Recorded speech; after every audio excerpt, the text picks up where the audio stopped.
WWE semi Zen और Kevin Owens को लेके क्या करना चाहते हैं वो नहीं समझ आ रहा। इस रो में माइकल कोल जे उसो और कोडी रोड्स का इंटरव्यू लेते हैं, जिसमें माइकल कोल पूछते हैं कि क्या कोडी रोड्स का WWE चैंपियनशिप जीतकर अपनी स्टोरी पूरा करने का गोल चेंज हो गया है। कोडी रोड्स जवाब देने ही वाले थे कि तब सेमी ज़ेन और केविन ओवेंस वहां पर आ जाते हैं। मुझे लगता है इस सवाल का जवाब कोडी रोड्स NXT में देंगे, क्योंकि उनका सेगमेंट इस हफ्ते वहां पर होने वाला है। खैर, सेमी ज़ेन कहते हैं कि वे खुश है कि जे उसो और कोडी रोड्स टैग टाइटल्स जीते, लेकिन वे चाहते हैं कि टाइटल्स उनके पास हो। और केविन ओवेंस कहते हैं कि वे खुश नहीं है कि टैग टाइटल्स उन दोनों के पास है, इसलिए वे उन दोनों को अनडिस्प्यूटेड टैग टीम चैंपियनशिप के लिए चैलेंज करते हैं। फिर मेन इवेंट में दोनों टीम्स का मैच होता है, जो कि बहुत ही अच्छा था। मैच में केविन ओवेंस और जे उसो एक दूसरे को मारते मारते रिंग के बाहर चले जाते हैं, लेकिन एक दूसरे को मारना बंद नहीं करते। ये अच्छा था क्योंकि दोनों ने एक तरीके से एक दूसरे को लेके अपना गुस्सा निकाला। इस मैच में केविन ओवेंस और सेमी ज़ेन हिल जैसे पेश आ रहे थे, ताकि फैंस कोडी रोड्स और जे उसो को सपोर्ट करे, और ऐसा ही होता है। आखिर में कोडी रोड्स और जे उसो 1D जैसा कोडी कटर मारते हैं और मैच को जीत लेते हैं। मैच के बाद सब एक दूसरे से हाथ मिलाते हैं और केविन ओवेंस जे उसो से गले मिलते हैं। लगता है इस मैच के बाद केविन ओवेंस का जे उसो के लिए जो गुस्सा था वो खत्म हो गया है। लेकिन अब सेमी ज़ेन और केविन ओवेंस का क्या? वे पिछली बार टैग टाइटल मैच में जजमेंट डे से हारे थे और अब कोडी रोड्स और जे उसो से। WWE के पास इन दोनों के लिए कुछ प्लान हो तो अच्छा है, वरना ऐसा ही चलता रहा तो उनका फैन सपोर्ट धीरे धीरे खत्म हो जाएगा।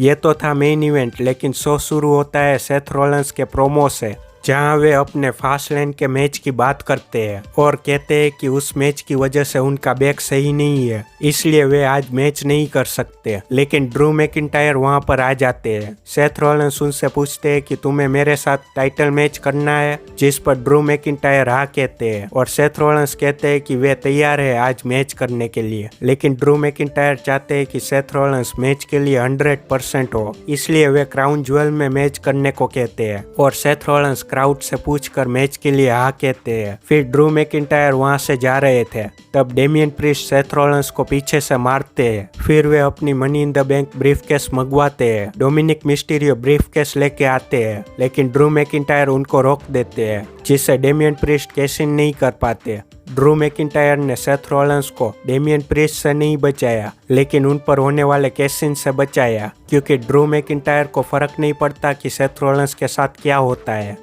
उनको बस वर्ल्ड हेवीवेट चैंपियनशिप चाहिए। अगर डेमियन प्रीस्ट कैश इन करके चैंपियनशिप जीत जाते तो शायद ड्रू मैकिंटायर को क्राउन ज्वेल में टाइटल मैच नहीं मिलता, इसलिए उन्होंने कैश इन नहीं होने दिया। इसके बाद डेमियन प्रीस्ट गुस्से में दिखते हैं। वे जेडी मैकडाना पर गुस्सा निकालने वाले थे, क्योंकि उनकी वजह से वे फास्ट लेन में अपनी अनडिस्प्यूटेड टैग टीम चैंपियनशिप हारे थे। लेकिन फिन बेलर और रिया रिप्ली उनको रोकते हैं और पहली बार ऐसा दिखा कि फिन बेलर जेडी मैकडाना की साइड नहीं थे। रिया रिप्ली जेडी मैकडाना को ड्रू मैकिंटायर के साथ मैच में डालते हैं, जिसमें डोमिनिक मिस्टीरियो के इंटरफियर करने के बावजूद ड्रू मैकिंटायर मैच को जीत लेते हैं और ये मैच रिया रिप्ली और डेमियन प्रीस्ट देख रहे होते हैं। इससे ऐसा लग रहा है कि जेडी मैकडाना को फिर से जजमेंट डे का भरोसा जीतना पड़ेगा, नहीं तो उनके लिए अच्छा नहीं होगा।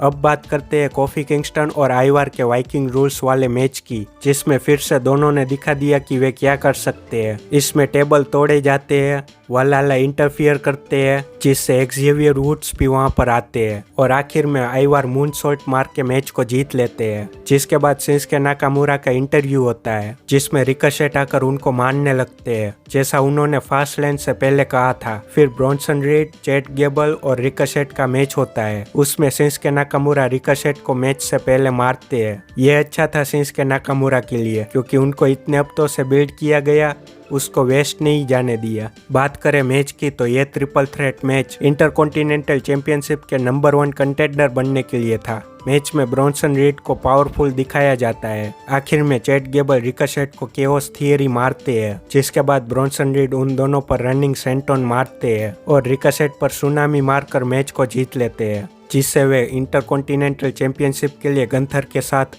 अगले हफ्ते मैच करेंगे। अब चैट गेबल को लेके ज्यादा उम्मीदें नहीं बची। WWE बार बार उनको हराए जा रही है। देखते हैं कि आगे क्या होता है। फिर वेड बेरेट DIY का इंटरव्यू लेते हैं, लेकिन लडविग काइजर और जियोवानी विंची आकर उनको मारने लगते हैं, जिससे लगता है कि इन दोनों टीम्स का मैच हमें आगे देखने को मिल सकता है। फिर टीगन नॉक्स और बेकी लिंच का NXT वुमेन्स चैंपियनशिप के लिए मैच होता है, जो ठीक ठाक था क्योंकि WWE ने इस मैच को हाइप करा था। टीगन नॉक्स की जर्नी वीडियो के जरिए दिखाते हैं, दोनों का इंटरव्यू होता है और मैच में टीगन नॉक्स स्टेप आउट कर देते हैं। फैंस को वो रेसलर पसंद आते हैं जो हार नहीं मानते, इसलिए मुझे ऐसा लगता है कि बेकी लिंच ने फिनिशर मारकर पिन किया होता तो ज्यादा अच्छा था टीगन नॉक्स के लिए। खैर, अब बात करते हैं नाया जैक्स और रकेल रोड्रिगस के मैच की। मैच में रिया रिप्ली आकर नाया जैक्स को मारने लगते हैं, फिर शेना बेजलर भी आकर नाया जैक्स को मारने लगते हैं और रिया रिप्ली उनको रोकते हैं, जिसके बाद शेना बेजलर उनको अपनी नी मार देते हैं।